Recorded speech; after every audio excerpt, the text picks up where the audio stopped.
A Bíblia fala sobre sacudidura. Eis que os olhos do Senhor Deus estão contra este reino pecador, e eu o destruirei de sobre a face da terra.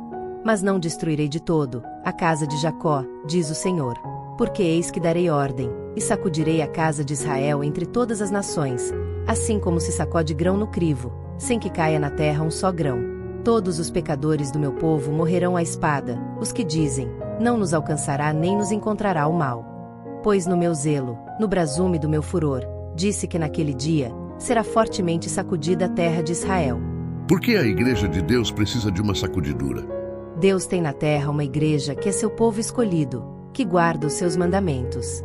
Ele está guiando, não ramificações transviadas, não um aqui e outro ali, mas um povo. A verdade é um poder santificador, mas a igreja militante não é a igreja triunfante. Há joio entre o trigo. Queres, pois, que vamos arrancá-lo? Foi a pergunta do servo, mas o pai de família respondeu, não, para que ao colher o joio, não arranqueis também o trigo com ele. A rede do evangelho apanha não só peixes bons, mas também ruins, e só o Senhor sabe quem são os seus. E qual a quantidade de joio e trigo tem na igreja? É uma solene declaração que faço à igreja, de que nenhum, entre 20 dos nomes, que se acham registrados nos livros da igreja, está preparado para finalizar sua história terrestre, e achar-se-ia tão verdadeiramente sem Deus, e sem esperança no mundo, como pecador comum. Em que tempo estamos vivendo? Estamos no tempo da sacudidura, tempo em que cada coisa que pode ser sacudida, sacudir-se-á. O Senhor não desculpará os que conhecem a verdade, se não obedecem a seus mandamentos por palavra e ação. E como o trigo está vivendo nesse tempo? Vi alguns, com forte fé e clamores agonizantes, a lutar com Deus. Seu rosto estava pálido, e apresentava sinais de profunda ansiedade, que exprimia sua luta íntima. Firmeza e grande fervor estampavam-se-lhes no rosto, grandes gotas de suor lhes caíam da fronte. De quando em quando, se lhes iluminava o semblante, com sinais da aprovação divina, e novamente o mesmo aspecto severo, grave e ansioso, lhes voltava. Anjos maus se juntavam em redor, projetando trevas sobre eles para excluir Jesus de sua vista, e para que seus olhos se volvessem para as trevas que o cercavam, e assim fossem levados a duvidar de Deus, e murmurar contra ele. Sua única segurança consistia em conservar os olhos voltados para cima. Anjos de Deus tinham o encargo de velar sobre o seu povo, e enquanto a atmosfera empestada de anjos maus pesava sobre os que estavam ansiosos, os anjos celestiais continuamente agitavam as asas sobre eles, a fim de dissipar as densas trevas. Mas o que é que causa a sacudidura? Perguntei a significação da sacudidura que eu vira, e foi-me mostrado que era determinada pelo testemunho direto, contido no conselho da testemunha verdadeira, a igreja de Laodiceia. Isto produzirá efeito no coração daquele que o receber, e o levará a empunhar o estandarte e propagar a verdade direta. Alguns não suportarão esse testemunho direto. Se levantarão contra ele, e isto é o que determinará a sacudidura entre o povo de Deus. O que é o testemunho direto contido no conselho da testemunha verdadeira, a igreja de Laodiceia?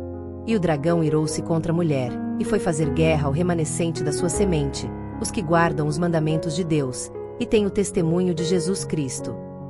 E eu lancei-me a seus pés para o adorar, mas ele disse-me, olha, não faças tal, sou teu conservo, e de teus irmãos, que têm o testemunho de Jesus. Adora a Deus, porque o testemunho de Jesus é o espírito de profecia. Vi que o testemunho da testemunha verdadeira não teve a metade da atenção que deveria ter.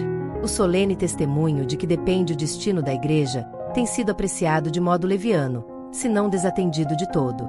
Tal testemunho deve operar profundo arrependimento. Todos os que o recebem de verdade, obedecer-lhe-ão e serão purificados. E o que acontece se rejeitarmos os testemunhos dados por Deus através da irmã White? Não obstante, quando lhes envio um testemunho de advertência e reprovação, muitos de vocês declaram ser ele simplesmente a opinião da irmã White. Tem assim insultado o Espírito de Deus. Vocês sabem como o Senhor se tem manifestado por meio do Espírito de profecia. Passado, presente e futuro tem passado perante mim.